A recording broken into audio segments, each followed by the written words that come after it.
Bismillah ar-Rahman ar-Rahim. Can you hear me?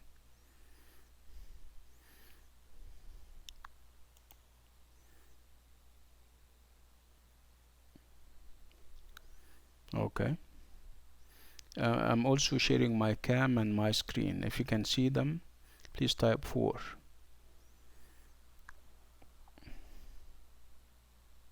Okay, good. So let me record the class. This is 13 or 14? This is class 13 or 14? Okay, okay, 13. Nice. Okay. So Dr. Sama and class 13. Okay, and the class is being recorded. Okay. Good afternoon, or rather good evening. So it's almost it's 6 o'clock here. Okay. So what is it that we're having today? By the way, today marks the end of our course activities. With we're finishing off dancing at Lughnasa, and when we finish dancing at Lughnasa, that would be the end of the course. So I'm hopeful that I did a good job. I'm hopeful that by attending my classes you have or you had the experience that you expected. And I would like you to, if you like this idea of reading across the genres, I would like you to sustain this interest by reading more. And okay, and I thank you very much for everything. You've been very cooperative, you've been very interactive, and I wouldn't have hoped for better students, as a matter of fact. Okay, so the TMA, I'm sure you want to know about your TMA marks. I'm working on them and I'm likely to finish tonight, so you will have them inshallah tomorrow. I'll share them on both the SIS and in the group inshallah, so you don't have to worry. Thank you, Sheikh and everyone. Okay, so let's get down to business. We're continuing with dancing at Lughnasa, and I'm sure by now you have written the play. It's a very interesting one, right? So tell me about it. How much do you still remember from last class? We covered a lot of items and a lot of ideas last time. Whatever is left is not as big as whatever we have done as far as dancing at Lughnasa. So how much I haven't seen any comedy theme or themes in this play. Do we have comedy that I wasn't consulted about? Do we have comedy in the play? I mean, being a play does not automatically mean that it has comic overtones or it is a comedy. I mean, when I say a play, I don't talk about a play in the Egyptian sense of a play, right? Perhaps Ustaz, you're kind of used to Egyptian plays where it's all comedy, right? Okay. Okay. Yeah, we spoke about memory. We spoke about migration. We even went into a bit of history. Spoke about the history of Ireland, like we did also with James Joyce. Okay. So let me just refresh your memory about what we did last time, and then we make the transition to the new part. Like I said, we're ending everything today, and I don't think we will need the Thursday class.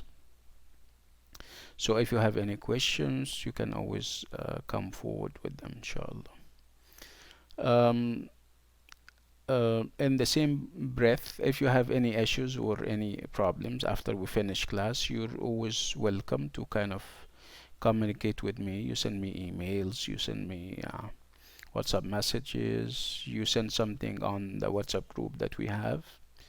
You're more than welcome to ask, and I'll try to the best of my knowledge and abilities to answer them, inshallah. Yes. Okay.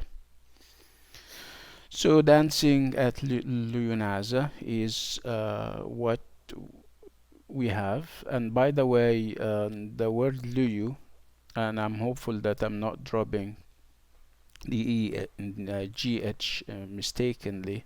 The word or the prefix Luyu in Irish, in the original Irish language, would mean I mean, this is one of their gods. I mean, ancient gods.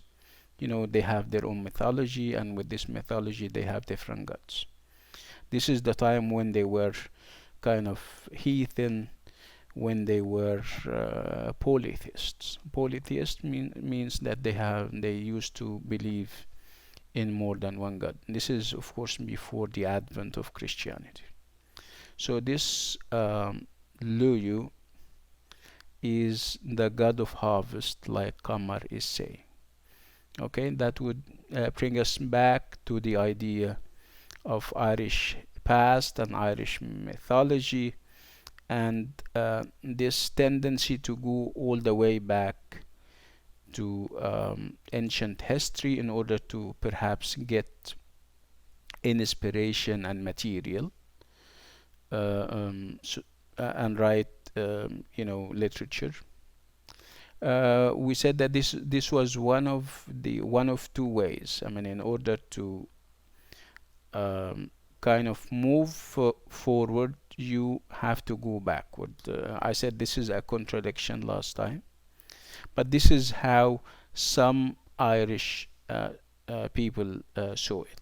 They said we need to kind of go back to our ancient models, and we need to get inspiration from them. Okay, so that when we face up to the occupiers, the English occupiers, we have our own models. Again, this was also a reaction to the obliteration machine, if you like, that the English were using. The English were trying to obliterate and delete the identity of the Irish by not recognizing their history, by downplaying its importance, by replacing it with English history and English language. Again, this is one of two ways. Okay, in order to get or to move forward, you go backward. The other approach would be to focus on the present and the future, and perhaps forget momentarily about the past. Okay, this was the approach of people like James Joyce and even Brian Friel.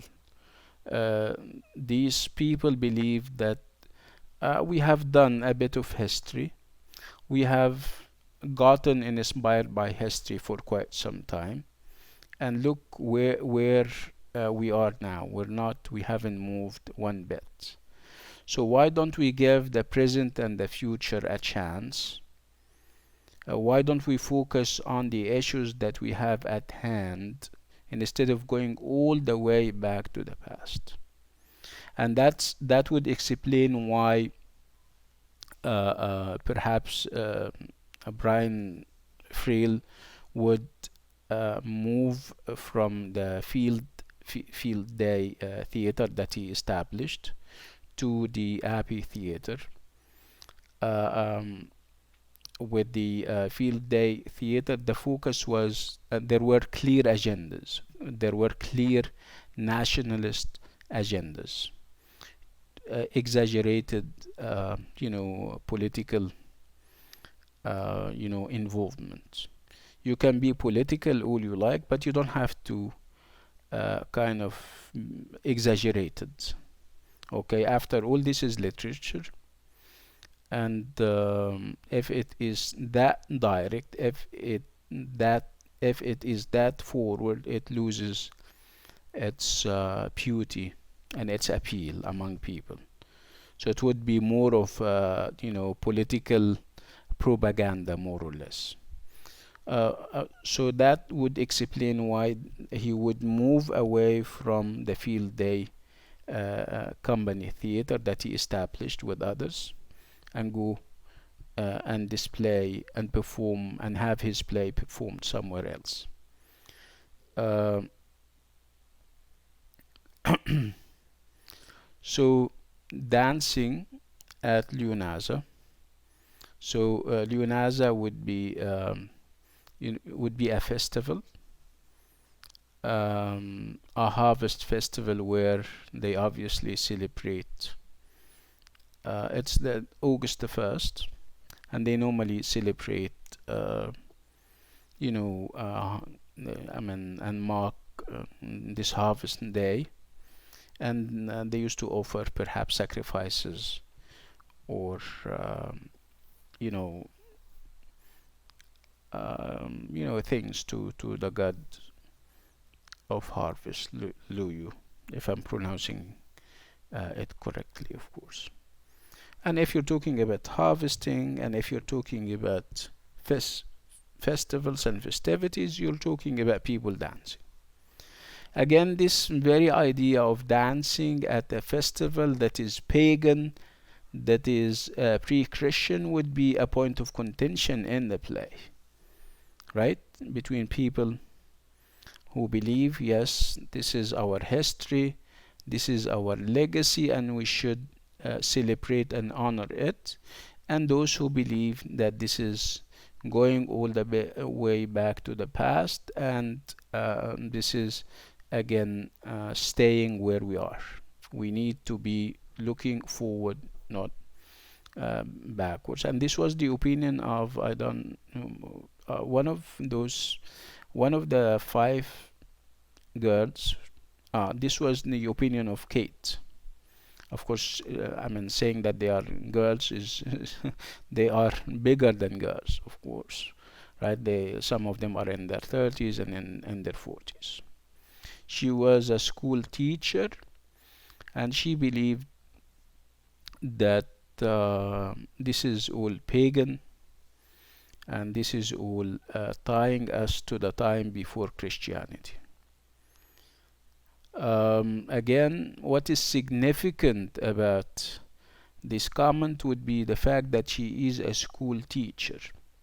She's not just another character. A teacher is an important job, because you move with your influence to lots of people. You can influence lots of people, especially if they are kids. They take whatever you say for granted. Okay, so it's Brian Friel that we're talking about. It's dancing at Lughnasa or Lughnasa that we are having today or tonight. Spoke about Brian Friel himself, the fact that he was trained to become a teacher. Originally he wanted to become a priest, but somehow he had this change of heart kind of thing, and he opted for teaching as a job. He worked as a teacher for perhaps 10 years until he decided to just quit and work as a writer full time.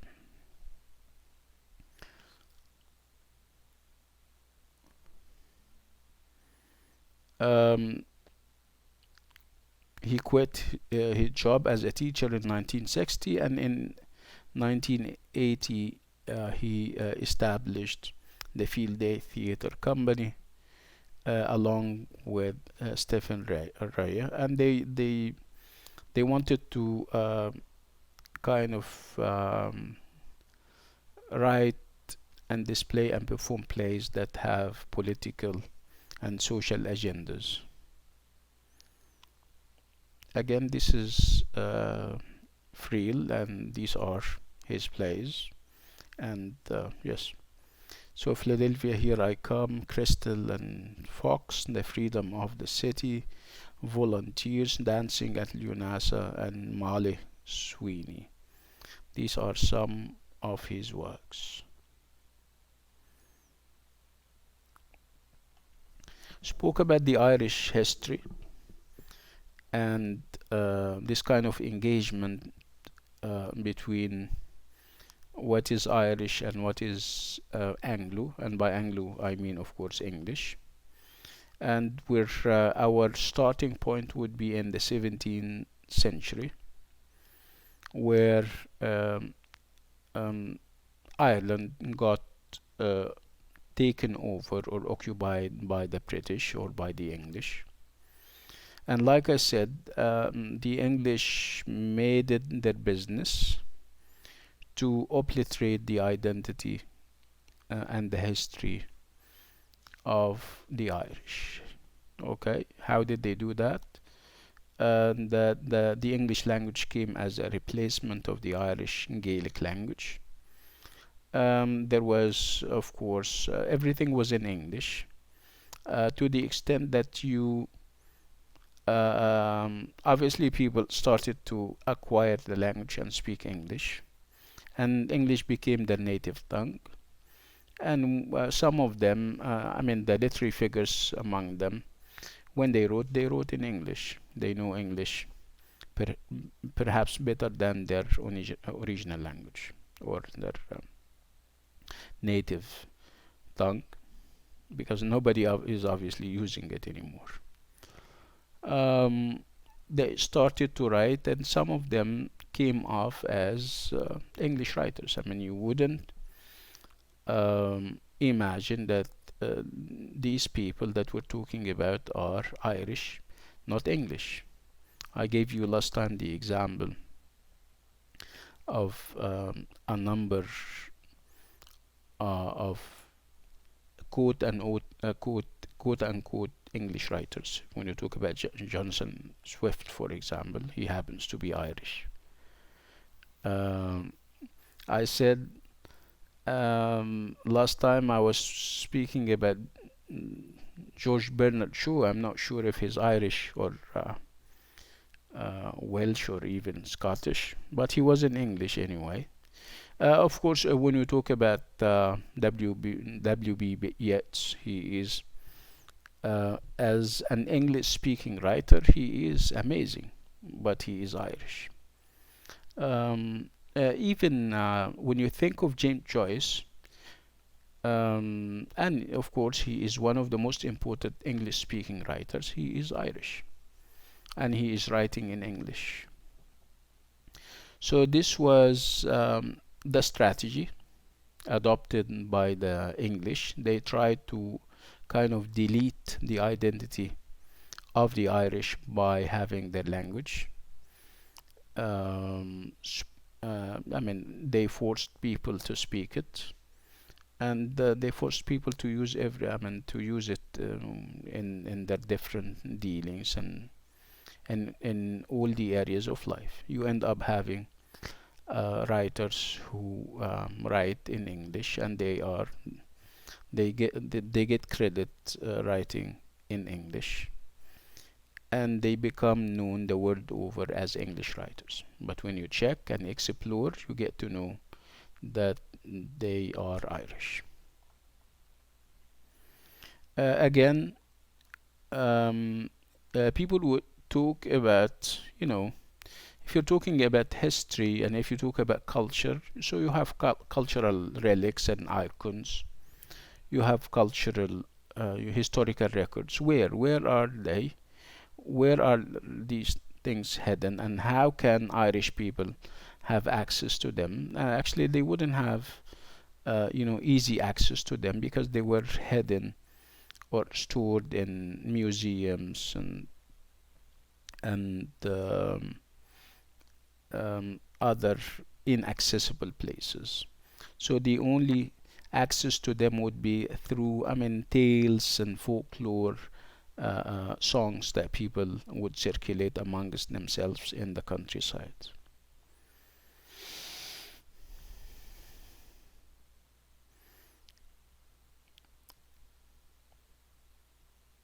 Okay. Again, as part of the strategy, the English strategy of obliterating the Irish identity altogether, a part of this strategy was presenting the Irish character or the Irish people in a very negative way. If they have to write about them in their novels or in their you know poetry or in their dramas, they would um, um, present them in a stereotypical way, and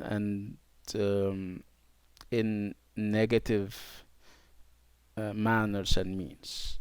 Um, the Irish character in a play or in a novel, in an English play or a novel, would be that rash individual, impulsive, um, credulous, and gullible. Somebody who is all the time drunk. So these were images that the English succeeded in circulating about the Irish people.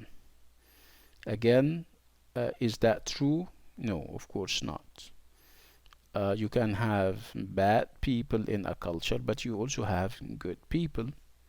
Why would you focus on the figure of the drunk when you have other successful individuals? So there was an agenda behind it, obviously. The problem is that people from Ireland, when they get to read about these things, when they see them performed over and over again, they start to internalize them, and they start to behave in accordance of these things. I mean, they become the bad people that the English want them to be. Um, do the Irish have a drinking habit or a drinking problem? Yes, but it shouldn't be as exaggerated as the English presented it. Uh, do they have are they credulous or yeah, maybe, and naive in a positive way, and people who are normally, you have taken Wordsworth, and you have taken poetry by Wordsworth, the nature poet, and you know what he thinks of people who live in the countryside. He believes that they are the most innocent of individuals because they live uh, uh, close to nature. So obviously there is nothing wrong with being naive in a positive way. Naivety or naivete here means innocence. Okay, so the English would twist it a little bit and perhaps take the innocence part out of it, and they focus on this idea of stupidity. Um,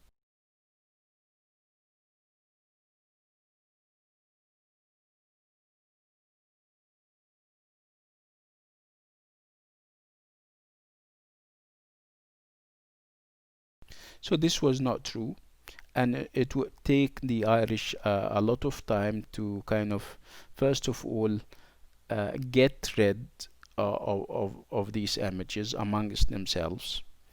Remember, I told you that at one point they would internalize them and they would behave um, as such. So they need to kind of purge themselves of these images, and this is what they did towards the end of the 19th century with the appearance of the Irish Renaissance. The Irish Renaissance is a movement. It's an artistic movement that cuts across the different genres. You're talking about novels, poetry, drama. Okay, so with the Irish revival or the Irish Renaissance, people like W.B. Yeats and Lady Gregory started to write, literary works with the having the inspiration from perhaps Irish mythology and Irish history. Um, the aim being to get rid of these stereotypes. The movement started with, like I said, with Yeats and Gregory, with lots of others joining later. Um, it stayed for some time, and they even established a theater, and this was called the Abbey Theater. And this Abbey Theater was meant as an icon or as a symbol of this effort to kind of revive interest in ancient um, Irish history and culture, and to kind of write stuff that would prove the English wrong when it comes to the character of the Irish. They are not gullible, they are not naive, they are not taken to drinking as given in the literature or in the English literature and in the English culture of the time.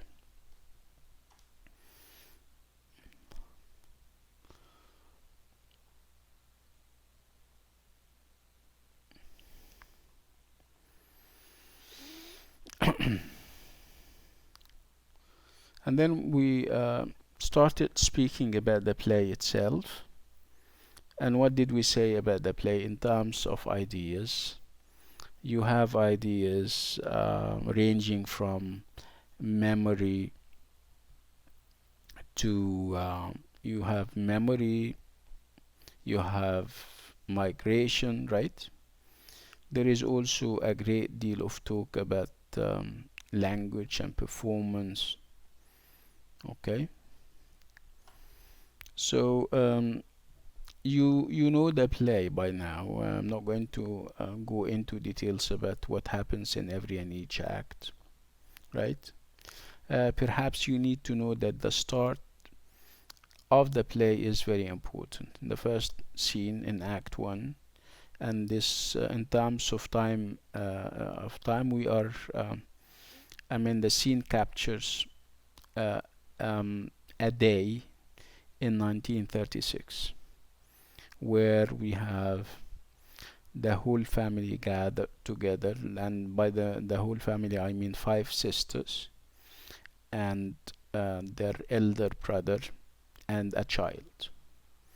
Okay, the child happens to be the son of one of these sisters, and he happens to be also the later on narrator of the play. It's very strange that when we talk about plays, we don't normally talk about narrators. We talk about characters, and those characters act and interact, and out of their interaction and out of their conversations and dialogues, we get to know um, about them, and we get to know about the themes and the ideas that they communicate in their speeches, right? So we have a child narrator, we have a narrator which is new, and this is obviously the influence of the outside on the play. So the play has different influences. Some of these influences are local, and some of them are international and European.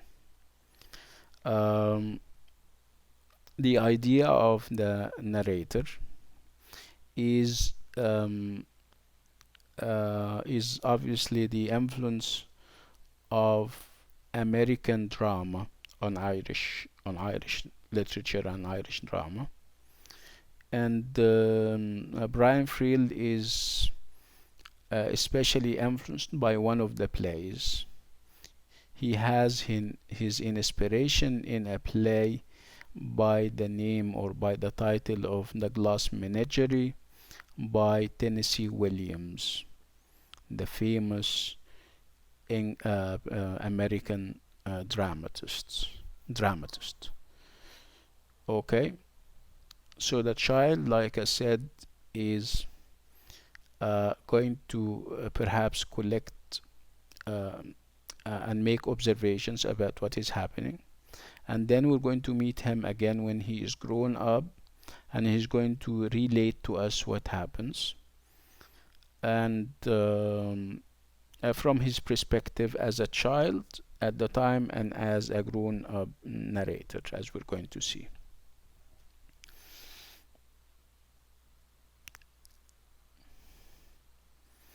Uh, Again, what is interesting about the first scene would be the idea of the radio.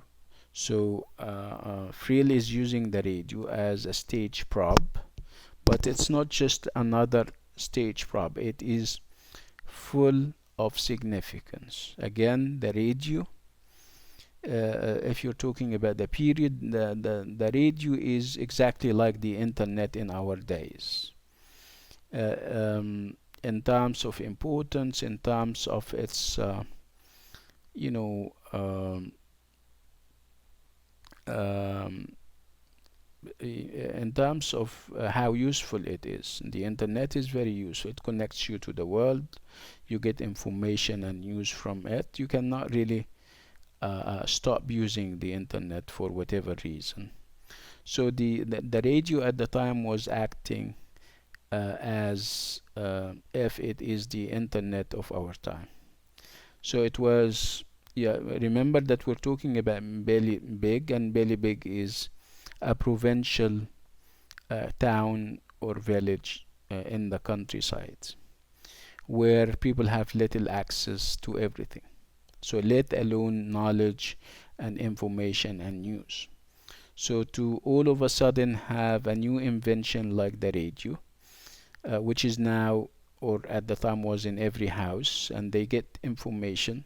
They don't have control over the information and the knowledge coming in, right? Because it comes from the outside world, and you cannot really, you know, shut your ears against, you know, what comes out from the internet or from television or from the radio. So the radio is a source of information that is going to change their life and the lives of all the people over there beyond recognition. Again, they will be affected by whatever is given to them. Again, this is good and this is bad for some people. It would be good for liberal-minded people who believe that the world is a small village, and it would be bad for you know conservatives who believe that people should focus on their history and their past, and if they need inspiration, it would be by going back. You shouldn't be open to the world. You shouldn't embrace new ideas, right? We have that in every culture. You have these kinds of people. Again, who is going to win in the end in this battle of ideas? Normally, people who are forward-looking, people who are open to the future and open to the world are um, are normally the winners in this battle for survival and for existence. This is an existential battle, if you like. Okay, so it's the five sisters in Act 1, Scene 1, and they are obviously celebrating and marking the appearance of this new invention. So obviously they are happy about the move. and they are embracing it. Again, there is also talk about attending, whether to attend the harvest day, and I mean, obviously, out of the five sisters, four agreed that they should go and have fun and everything and honor this occasion, except for Kate, who believes that this is pagan, this is a pre-Christian,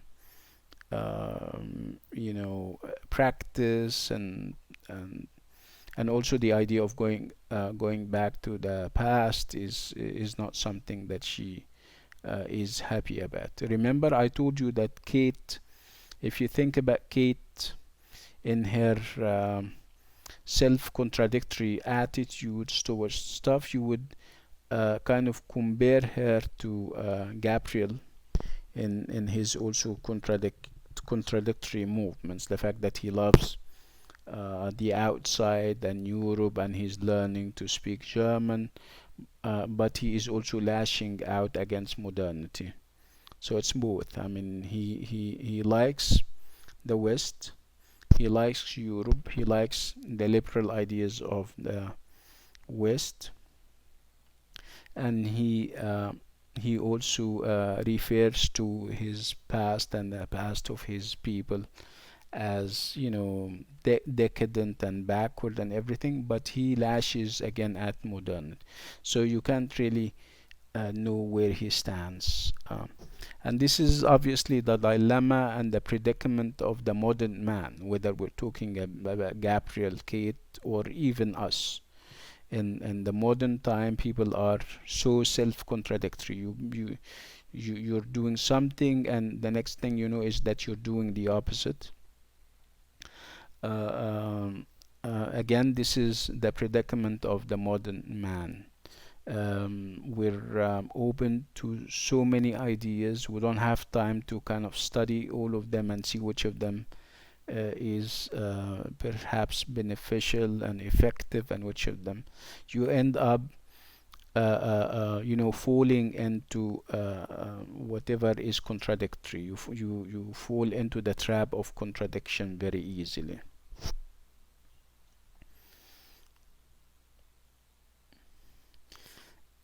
Again, we have the character of Uncle Jack, and we know about his story, the fact that he was on a Christian mission. He was a missionary, and he was on a mission in Uganda for over 20 years, 20, perhaps 25 years. And he went there, and obviously he was there on a converting mission. He was converting people to Christianity. But when he came back, we see him so affected by their habits and practices. Uh, and this is something that people would even take against him. Again, you would always compare um, the history of Africa and what happens in Africa in the early 20th century, and what happened in Ireland in ancient times. So ancient times in Ireland is what Africa has been or was in early 20th century. No access to a lot of things. It was all pagan. It was all supernatural, to say the least. So Jack, by coming back, Jack was more of a liability than an asset to his sisters. His sisters were so excited to see him eventually after all these years, but when he came back, he was having lots of mental issues. The fact that he was having this cognitive decline moments where he confuses names and drops others. He wasn't in a solid mental state, to say the least. So he was a kind of disappointment to his family. And with Jack, Jack introduces the theme of migration. Okay, remember we spoke about migration as one of those predominant themes in Irish literature in general. And people migrate massively in Irish literature and in Ireland in general for obvious reasons, for economic reasons. We said that Ireland has always been, um, you know, uh, poverty stricken, maybe. I mean, the economic situation has never been that good. So people had all the time to go to other nations and to other countries seeking better opportunities and better living conditions. So it's something as of course it's the economic situation and also the tensions that were brought about by the occupier, the English. So Ireland was one country, one culture until the occupiers came in the 17th century, the English, and they, like we said the other day, they started this split that we have now between, the Catholics and the Anglicans in Ireland. Okay, the Anglicans and the Protestants are those who, you know, kind of those who side with the British or the English, while the Catholics are those who believe, who are the nationalists who believe that the English occupier should kind of leave the country. So, with the appearance of the English, we'll have this split in the character of the Irish. There is going to be this crack in this national edifice, if you like, where you now have two parties and they are fighting, and they are each is trying to kind of hijack the identity of Ireland. Again, on the one hand, you would have the Unionists who believe that there should be some kind of alliance and union with the English, and on the other hand, you would have the nationalists who believe that the British occupier has to be kicked out of the country once and for all. Again, if you have tensions, you have violence, you have blood, and this would be another reason some people would opt to migrate, to leave the country behind, for perhaps safety and security reasons. So one reason why people migrate would be economic reason, and the other reason would be the violence and the tension that they are seeing and experiencing on a daily basis. Um,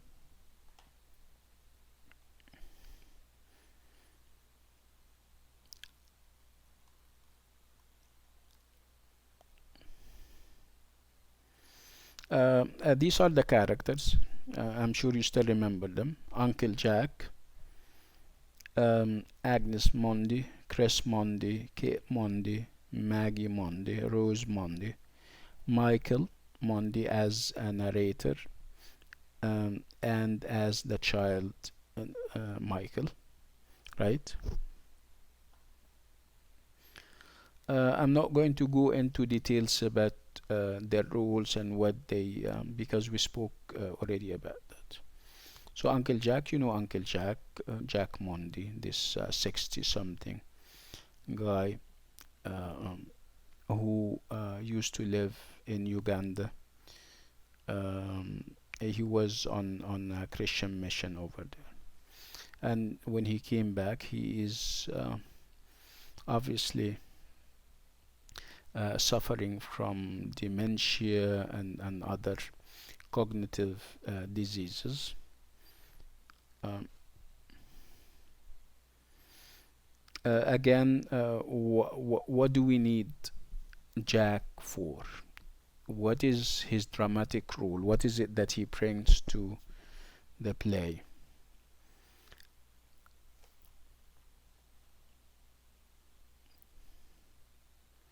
No, I cannot.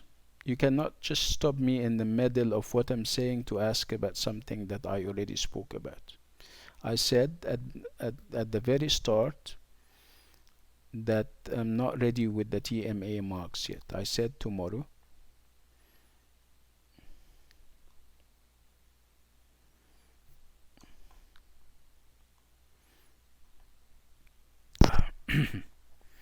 So again, we're talking about Jack and what he brings uh, to the play. Why is he there? If he has any dramatic functions, and we said yes. He brings to this aspect of paganism to the play. Remember, the play is rooted in um, old beliefs, and those beliefs are for the most part Irish beliefs. Okay, there is a strand in the play and a thread that would tie it to ancient um, history and ancient Irish history, ancient mythology. Remember that the title, part of the title, when we talk about Lughnasa, we said that Luyu is a goddess, the goddess of, or is a god, the god of harvest in pre-Christian pre-Christian Ireland, and also he also brings sterility to the play. Sterility means the atmosphere is sterile. Sterile means that you don't have fertility. Okay, and again you would have those contrastive images where at one point everybody is celebrating a harvest, and with harvest there is an indication that life is fertile. But what happens within the family, okay, what happens with Jack himself are all signs of infertility, of lack of potence, the fact that he is weak, that he is unable to do a lot of things. So again, you would have the two things, I mean, side by side in the play. You would have fertility as presented and as given in this dance uh, festival that we're having, where they are marking harvest, and harvest is about fertility. And on the other hand, you would have people like Jack, who is a representation of whatever is infertile, whatever is sterile, and whatever is it's the end of life that he is giving or marking.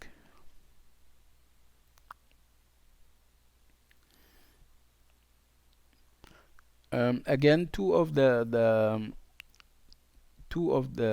sisters, of the five sisters, will eventually decide to leave home behind and go, and some of them will be located in London. And again, you would ask why. Why would the ladies leave their houses and go somewhere else? Again, this is for obvious reasons. Remember, two of them were working as perhaps dressmakers.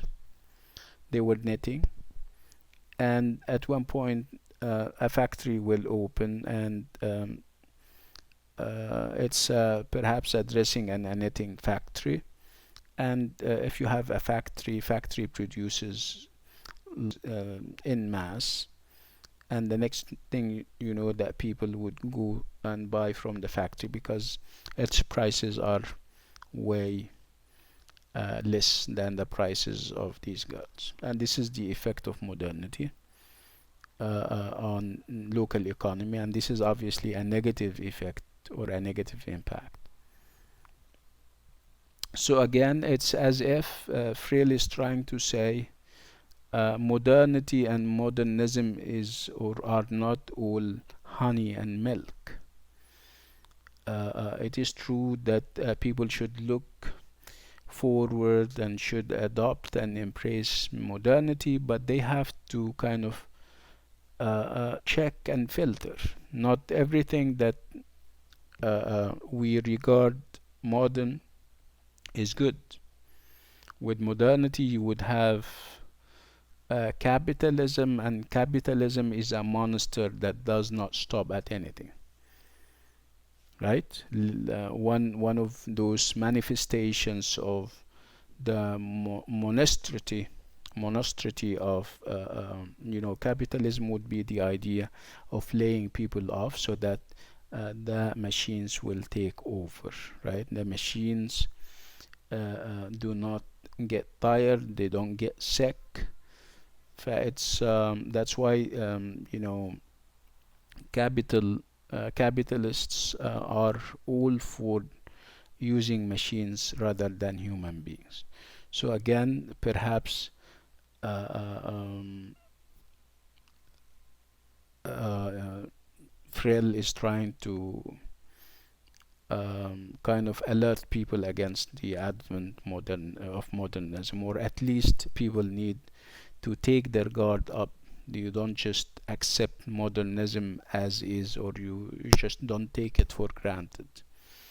Okay, it can have bad social consequences.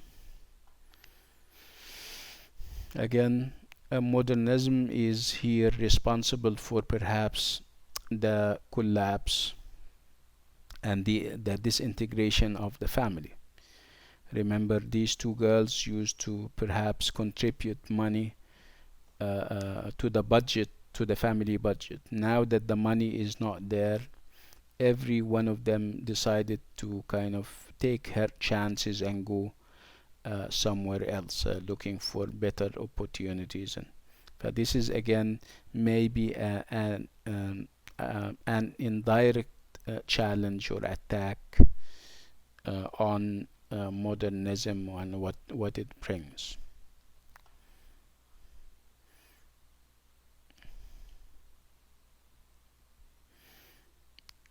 Um, we also have the one of the characters, Jerry, as a representation also of the idea of migration. And Jerry has this kind of relationship with Chris, and out of this relationship, they have a son, Michael, who happens to be the narrator. And Jerry, why do we have Jerry? Jerry brings the idea of migration again, the idea of ideas, new ideas. Again, Jerry is a bad influence on Chris. He is more of a womanizer. He talks obviously very well, and he is convincing. I don't know whether he's convincing to Chris and others or only Chris. What I wanted to say about Jerry would be the idea that he is also a representation of modernity, of being open to the outside world. Okay, so what do we get? Is it all honey and milk like we're saying? No. Also, Jerry is a bad influence. Again, it seems that Frill is trying to ask us to keep our guard up.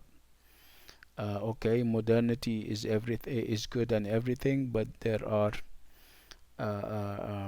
cases or aspects of modernity that we have to take care of, or perhaps take our guard against.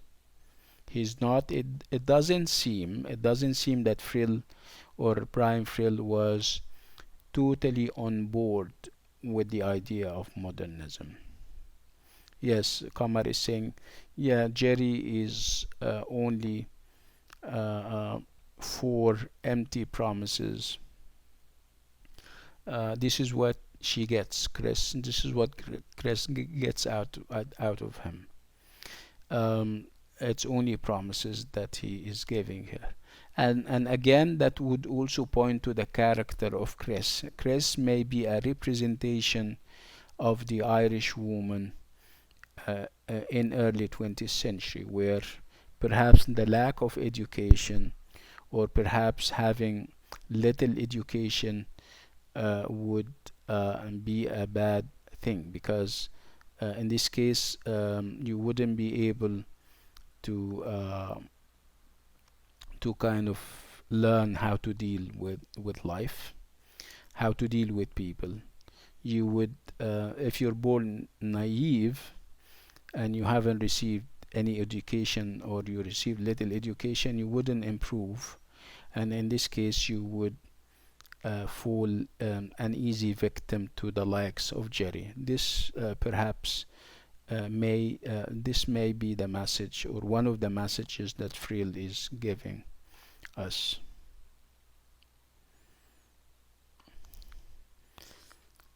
Again, we spoke about Michael Mondi and what he brings to the play.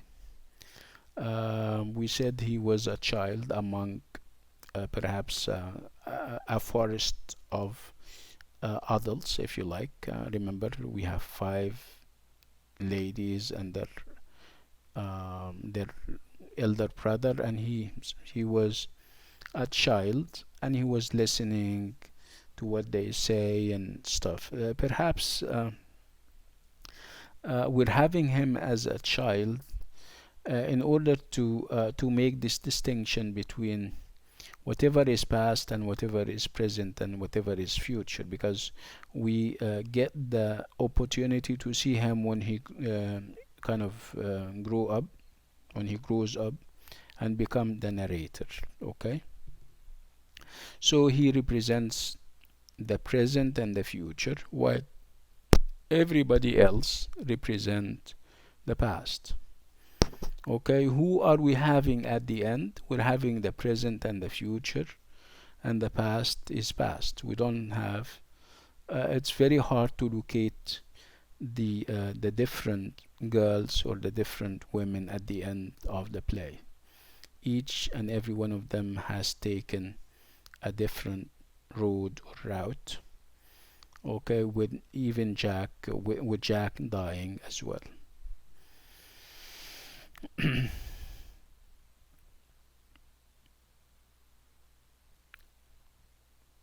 Okay, so these are the themes that we spoke about: the theme of memory, change, paganism, music, and then dancing, rituals, and history.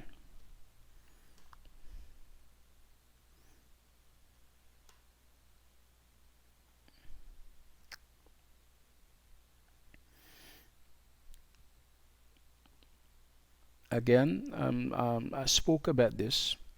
The play may be rooted in Irish literature and Irish literary traditions, but it has, you know, it has influences from outside the Irish traditions. I told you about two influences. One of them is Russian, and it is the influence of the high and mighty Russian short story writer Chekhov, Anton Chekhov.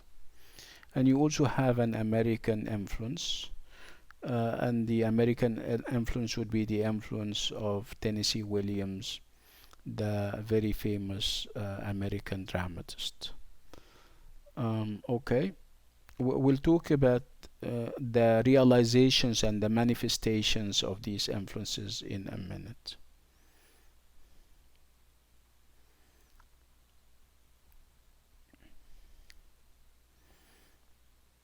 These are things that we spoke about already. I'm not going to revisit them. Okay. And we go to the idea of memory. Like I told you, memory happens to be one of the most important. If you wouldn't consider it a technique, you would consider it a theme, because there is a great deal, yes, there is a great deal of talk about memory and what memory brings, and whether, and there is always this comparison between memory and history, and which of them is more reliable, and stuff like this. Again, when we talk about memory, we talk about a point in time, and the point of time where the memory operates is 1936, when Michael was a child, and where the different family members, the five ladies, were gathered in their family house in Bali. What's the name of the place? Bali, in Bali Big, right?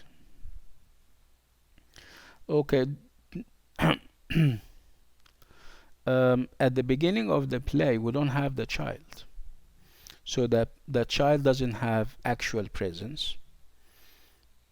Um, Again, when he engages in monologues, and spoke about monologues, and monologues are more or less like the soliloquies that you may have seen if you have done perhaps Othello and the Duchess of Malfi, where the character keeps to himself on the stage, takes the stage for himself, and he or she starts to talk, and out of whatever he is saying, we get to know about his plans and schemes and what he thinks of. Yes, yes, yeah, and Dr. Faustus too. Yes. Again, um, in order to also reinforce this idea of memory, so you will have the five girls and even Jack, and they are going to start to talk about histories. I mean, every and each one of them in her own way.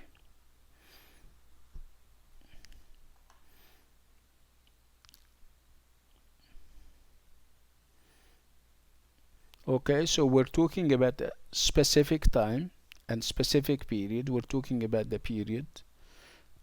In terms of time, it's 1936, and of course, in terms of place, it's the village of Balibig. This is the setting of the play.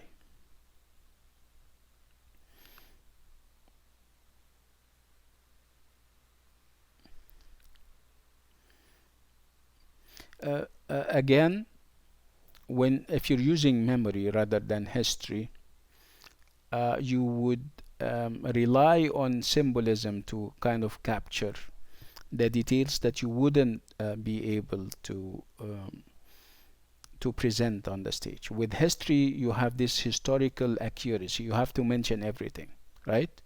But with literature, and if you're using memory, memory is like I said the other day, it's porous. Porous means that it cannot hold everything. Things um, fell off or fall things fall off the net of memory.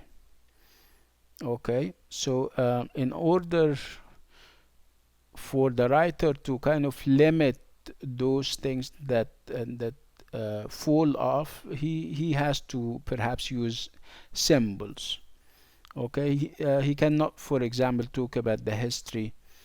I mean, the complete history of every individual in the play, for example. That's why you're going to see symbols that would do just that.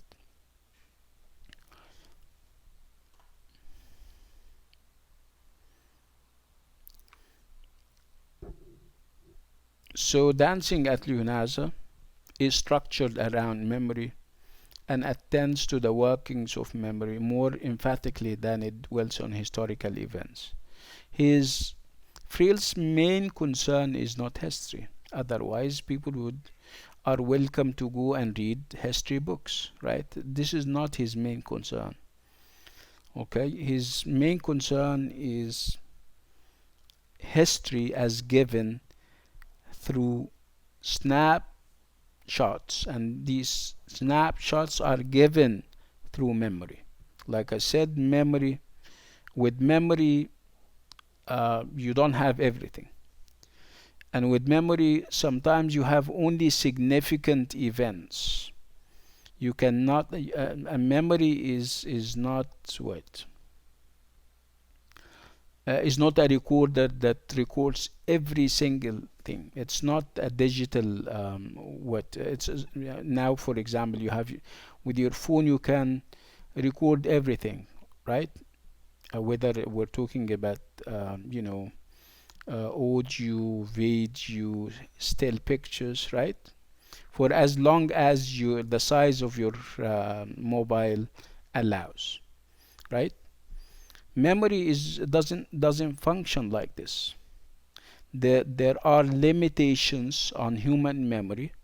That's why only whatever is significant in your life stays. Whatever is irrelevant, whatever is insignificant, just vanishes, so that it can allow for other stuff. So there is an element of filter and filtering, like Kamar is saying. It's only whatever is significant. Okay.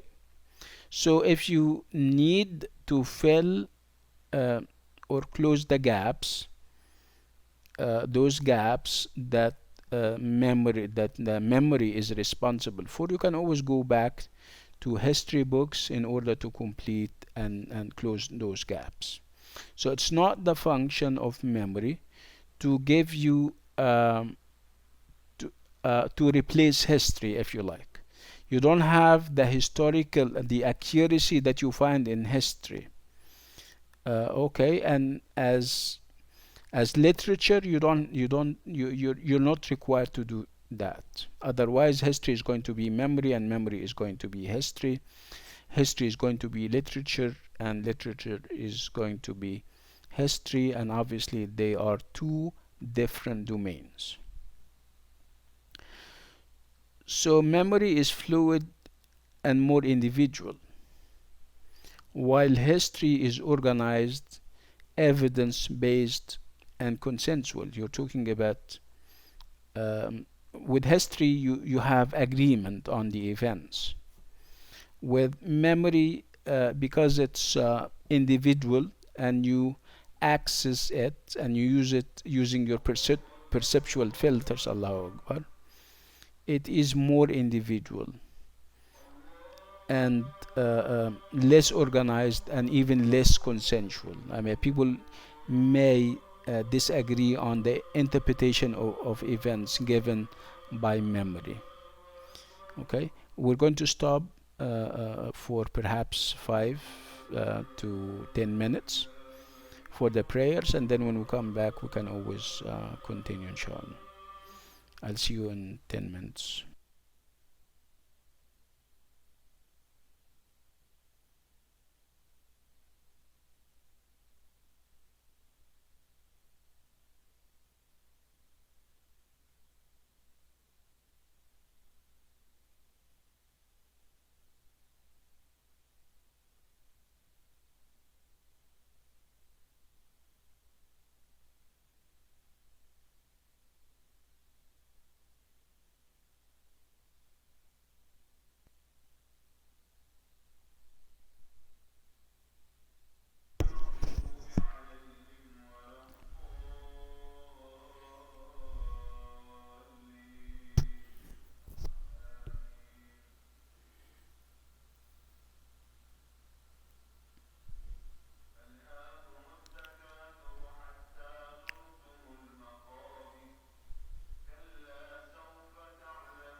Hello, are we back?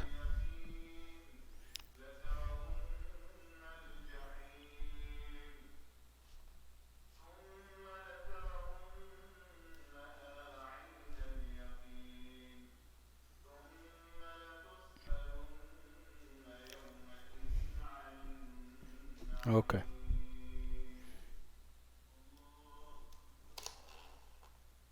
Okay.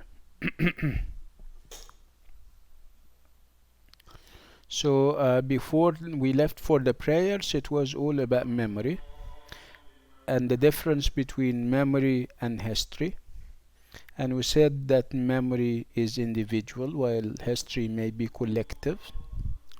Memory is fluid, while history is organized, and with history you have evidence, okay? And it can be proved. I mean, historical events can always be proved and established by perhaps going back to the records.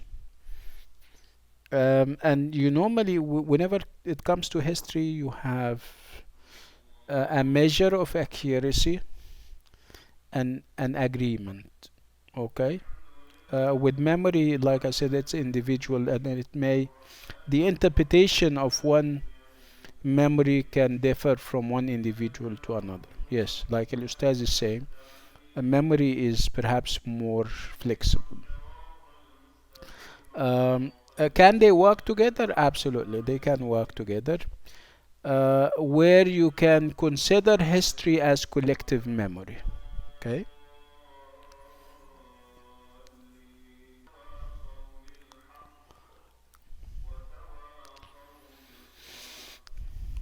Okay. So in field day plays, the plays prior to this play, Lughnasa, the plays that he staged and performed on his field day company theater, the focus was on history because he has direct messages and he was trying to get them across to the audience. Perhaps those messages were revolutionary, were political, okay, but with Lughnasa, it's, I mean, it's different. I mean, perhaps the this revolutionary spirit is played down, and it gives way to a reconciliatory tone, reconciliatory tone that would kind of combine divergent viewpoints. Okay.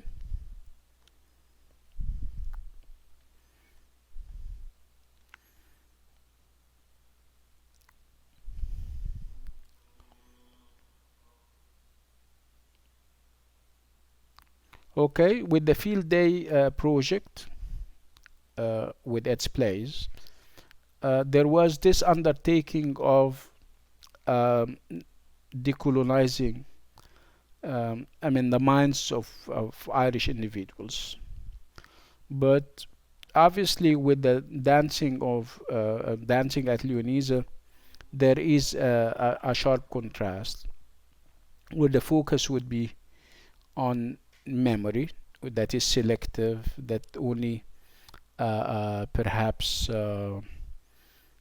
projects image of reconciliation. So the focus is obviously not on history, because with history you would talk about this accuracy, where you have to reproduce images that you would otherwise not present if your stance this time around is reconciliatory rather than agitative, um, and rather than revolutionary.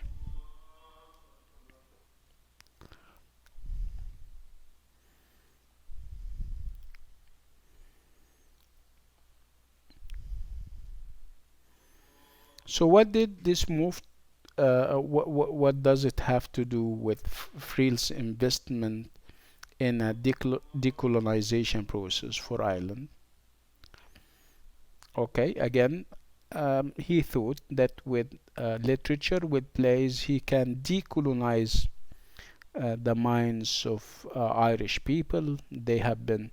It's not only the land that was colonized; it was also the minds. So his plays were an attempt at decolonizing the minds of the Irish people. So there is a bit of whatever is historical, whatever is personal, and whatever is autobiographical.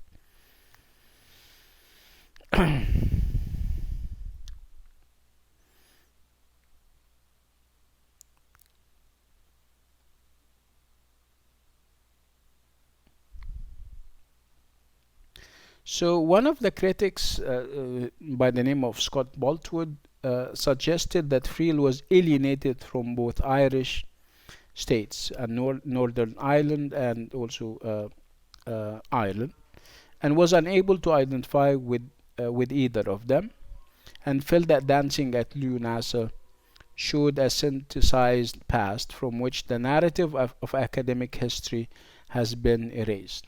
No academic history with its so-called historical accuracy and all these kinds of things. Again, there is this retreat from seeking to envision Irishness, supplemented by Northern identity. Okay, so what is it that we're having in the play? Is it collective memory? Is it history? Or is it autobiography? Okay. So, according to Helen logic, the play is neither autobiography nor documentary, but a drama that explores complex issues in the lives of invented characters. In other words, she's trying to say that we shouldn't be reading much into it. It's not much of a political polemic against or for somebody.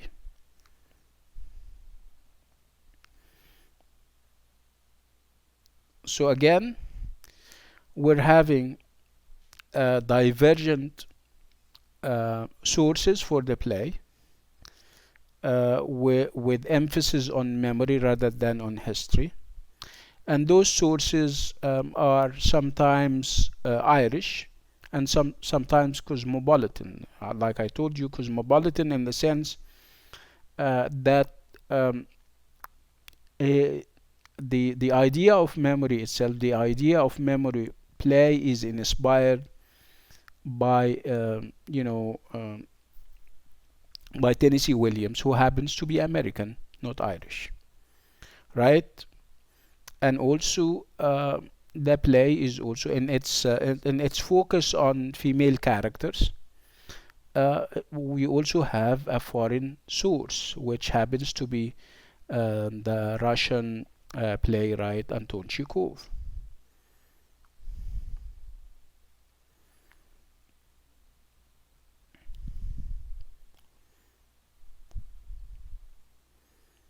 Okay, so two influences from the theater on Friel outside Ireland.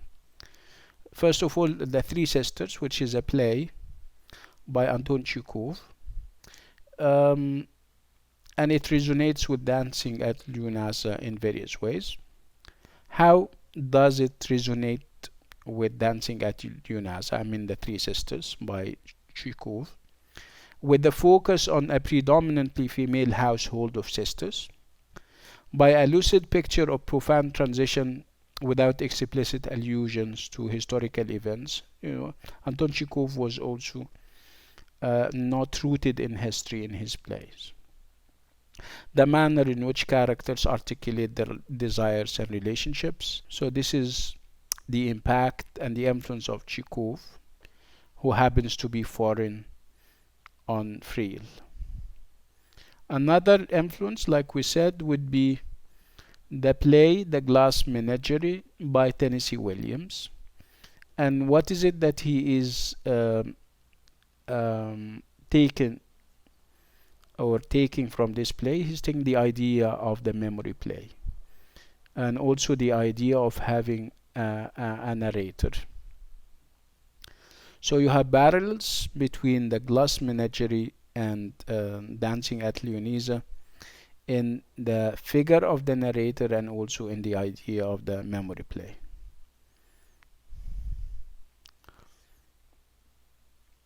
So the obvious parallel is using the device of a narrator looking back from an indefinite present, a narrator who is also a character in the events. In The Glass Menagerie we would have Tom, and here of course we would have Michael.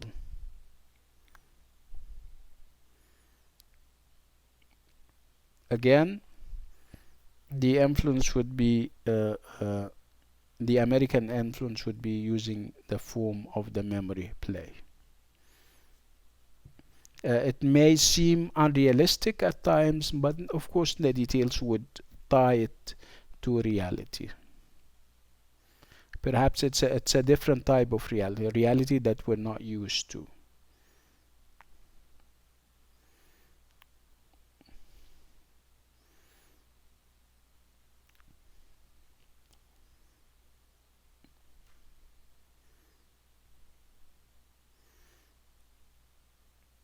Again, and this is typical of memory, and this is even realistic. The idea, you wouldn't have used history in this case.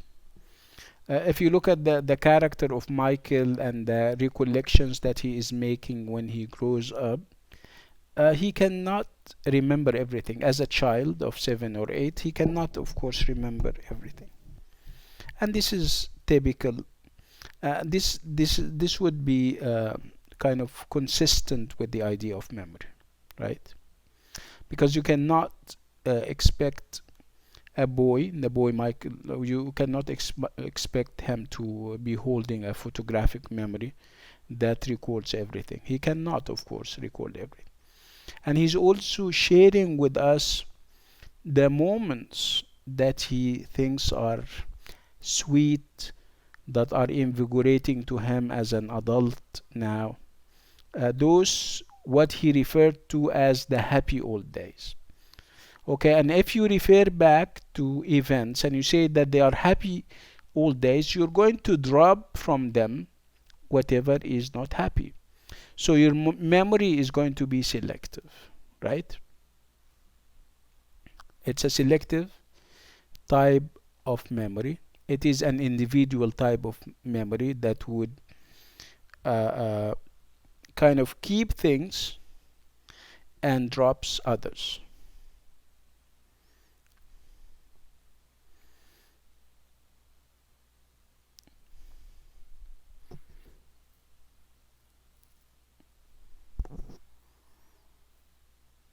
Okay. And like I said, uh, the memory in the play is more like a nostalgia. And even when you talk about when you talk on the level of memories, you have different types of memories. Okay, so the memory that we have in the play is of the nostalgic type. Nostalgic in the sense that you kind of remember those happy old days when the family was around and there were dancing and perhaps life was easy and there was a great deal of carefree activities and stuff. Okay, so it's nostalgic, and with nostalgia you only remember those happy old days, those happy events. And we normally have a tendency when it comes to nostalgia to drop those bad events and incidents. Yes.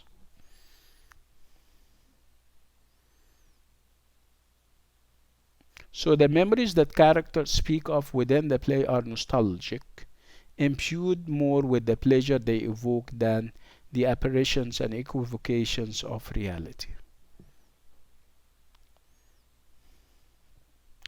And then we move on to the theme of migration.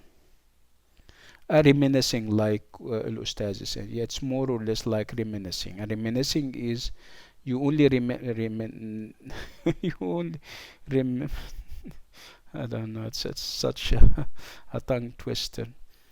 You only reminisce those happy things and happy sensations, right?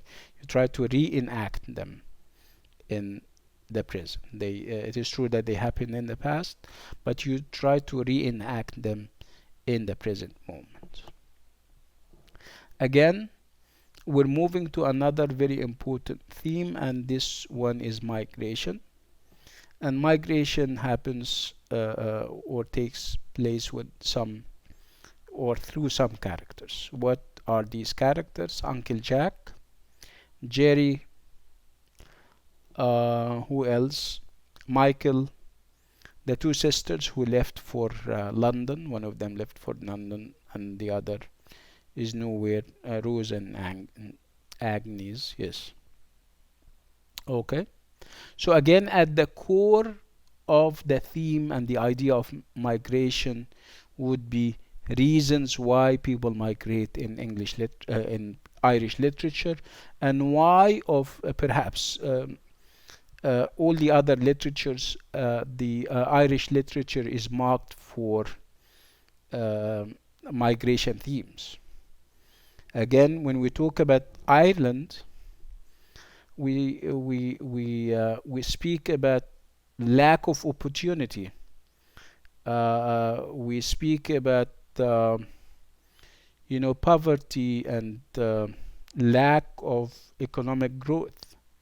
Okay, so if you live in a culture like this, where there is small and little prospects, I mean, you think twice about staying, and perhaps you take the decision to travel somewhere else where there are better prospects and better opportunities, right?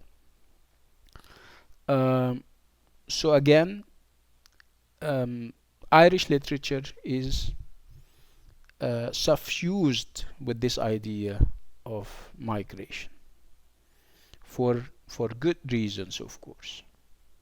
So in the play is a variation on those works of art where migration is a core, is very prominent, right? So we spoke about the characters who represent that. So again, the experience of migration is deeply rooted in Irish colonial and post-colonial history, and it impinges on all of Reel's plays in more or less direct ways.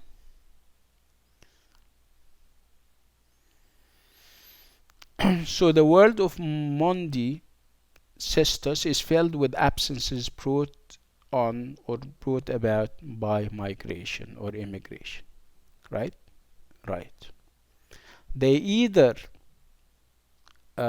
migrate themselves, or they have other people, loved ones, who for whatever reason migrate, right?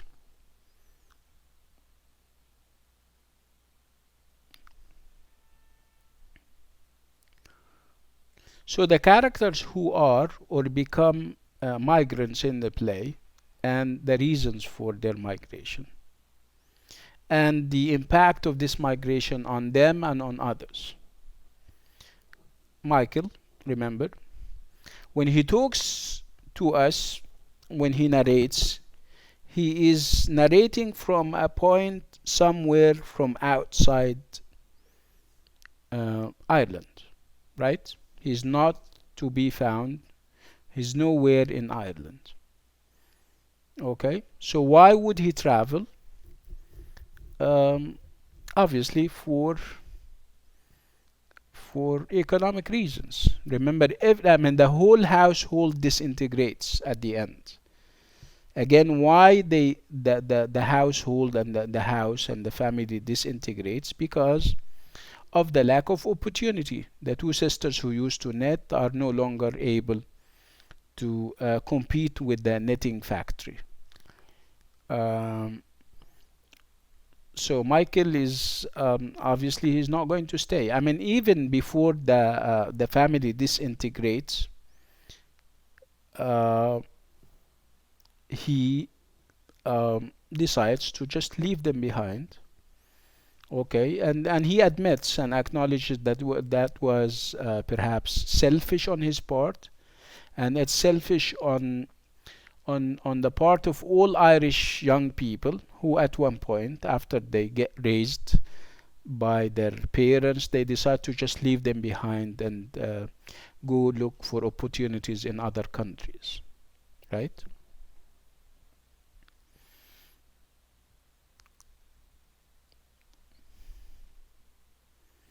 No clear explanation of his reasons for leaving or his career away from the childhood home. Uh, we don't need explicit reasons. We can almost tell. Okay, this play stands in a long line of migration literature, Irish migration literature, where the reasons very are not far to seek.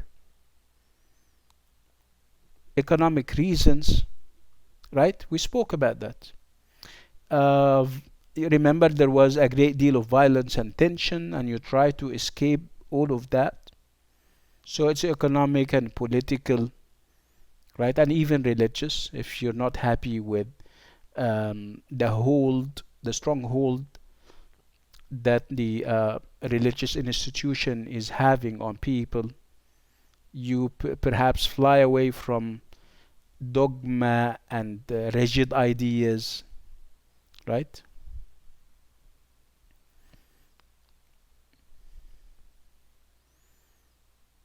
So when my time came to go away, in the selfish way of young men, I was happy to escape.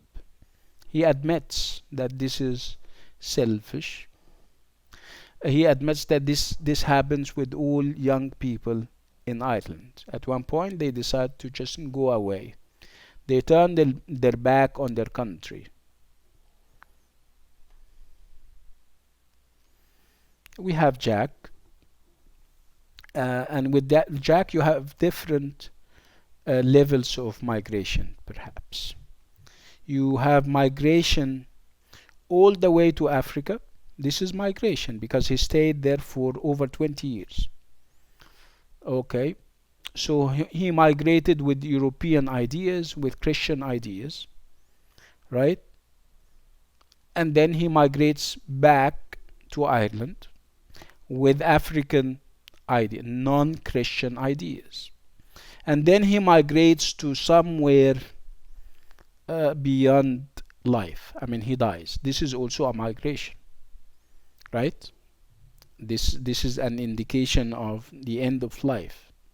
This idea of infertility and barrenness and paralysis on his part, if you like. Okay, when he came back to Ireland after 25 years in Uganda or in Africa, he was more of a liability than an asset. He didn't add much to the life of his sisters, right?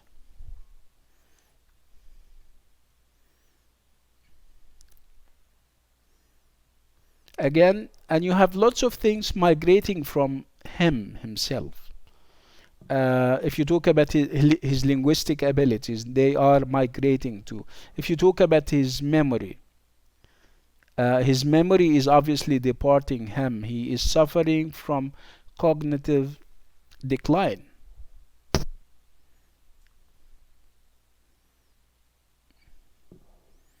And then we have Jerry. Jerry is on the move.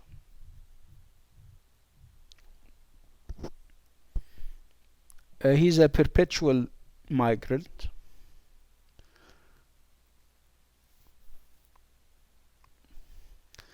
And he would bring about the idea of the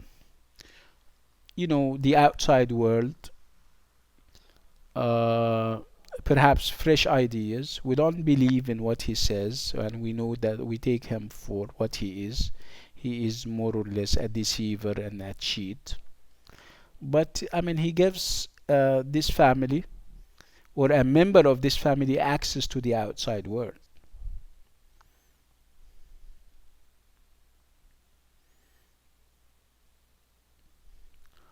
Again, nobody probes the reasons why Jerry is behaving the way he does. Why is he on the move all the time?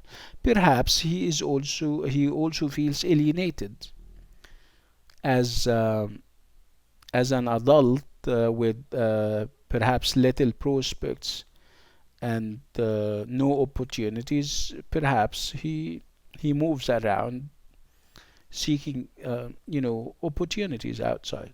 Whether he succeeds, whether he secures a good job or not, whether he's a fail, this is obviously not what we're talking. We're talking about the idea that, like any other adult, or perhaps a young man, because he was at one point a young man, he would seek opportunities, job and business opportunities.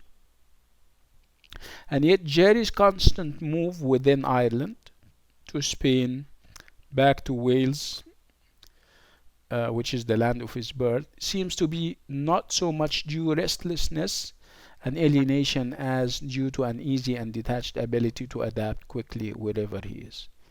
So it's two things. You can say that he feels alienated, he feels restless for obvious reasons. I mean, Ireland is not the best of all possible places in terms of economy and peacefulness. Yeah, this is one thing, and also the idea that he can adapt anywhere. Okay, and if he can adapt anywhere, this is perhaps an indication, or this is perhaps is a reference to the vibrant nature of the Irish individual, and the fact that the Irish can adapt anywhere, can start afresh anywhere, and can succeed. So it can be uh, positive and negative. And then we have Rose and Agnes, and their sad ending. And of course, we know why they left home and they migrated to be competing against a factory. Obviously, it is quite unfair because you wouldn't be able to stand the competition, right? Mass production is massive. It's a monster that demolishes and destroys everybody. Again, lack of opportunity.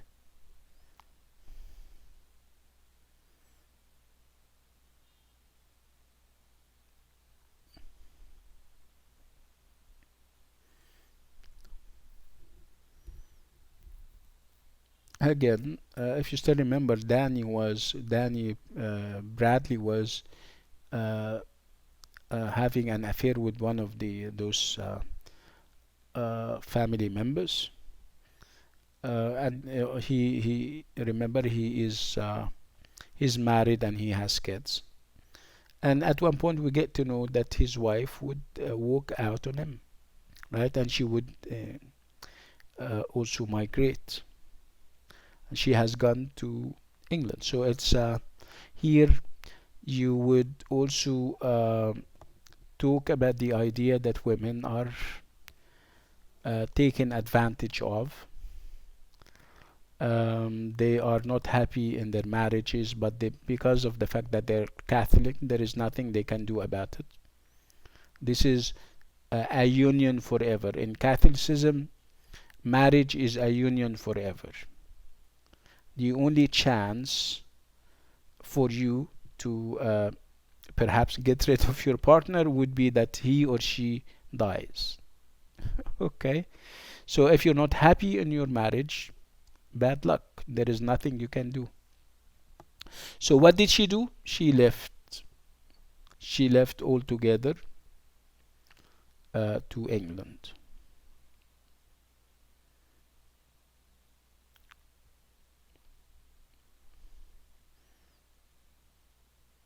Okay, so as you can see, this is literary, this is in literature and also in life. The Irish people have, perhaps of all the other cultures and countries, the Irish have networks of relatives all across the world.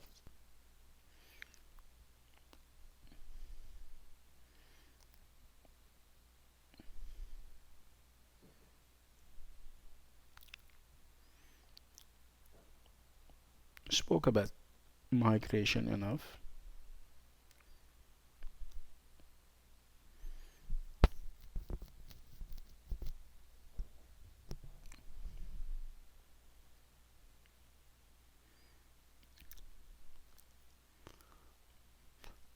I'll think I let's go to the idea of language. This is all variation, and this is repeated, by the way. Okay, let's move to the idea of language and performance in the play. Yes. Um,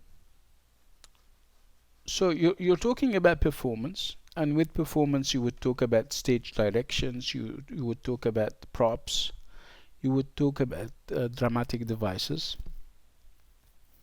What are the dramatic devices that we have seen? You would have the tableaus that start and finish the play, um, Michael as a narrator, having the poem as an absent presence on the stage, visible only to the characters. You don't see him. And then you have stage props, whatever device that the writer used in order to highlight something. You have the radio, and we spoke about the radio and its significance. You have the kite and its significance. I mean, the idea of flying away from the here and the now as a deep felt wish that all the characters are nursing and are having. Yes, absolutely, Anabila. And then the stage directions. Stage directions, um, and that would bring about the question of whether the director is going to stick to and follow those stage directions or not. We're moving towards the idea of having you're dealing with a text. When you have a text and you're reading it, you have only one author, right, which is the writer, right? But when dealing, if you go and watch the play, you have more than one author, right? You have the original author who wrote the script, and you also have the director who has his or her own vision as how things should be performed on the stage. And add to that your own vision as a reader. You can also be a third author, right? You can interpret things differently from the author, the original author, and the director.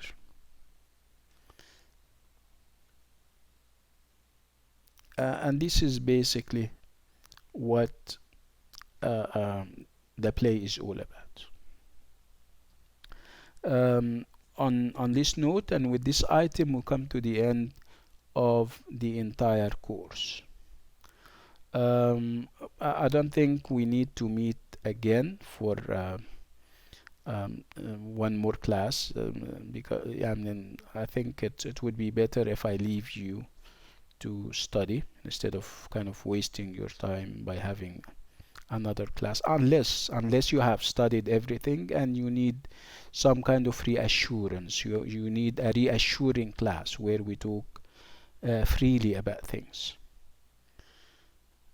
Um, I'm hopeful that you guys found the course beneficial and interesting. Um, okay, so Sarah, okay, thank you, Sarah. Yes, you can always, yeah, yeah, I think I already answered about the final. Okay, so Sarah is saying thank you. You're welcome. On behalf of all my colleagues, thanks for being so encouraging and doing everything you can to keep us motivated and bring the best out of us. Yeah, because you're the best. Make no mistake about it. Okay? So, on this note, and with this item, we come to the end of the course. I wish you all the best, and I'm hopeful that we can meet in future courses, inshallah. Until then, um, good luck.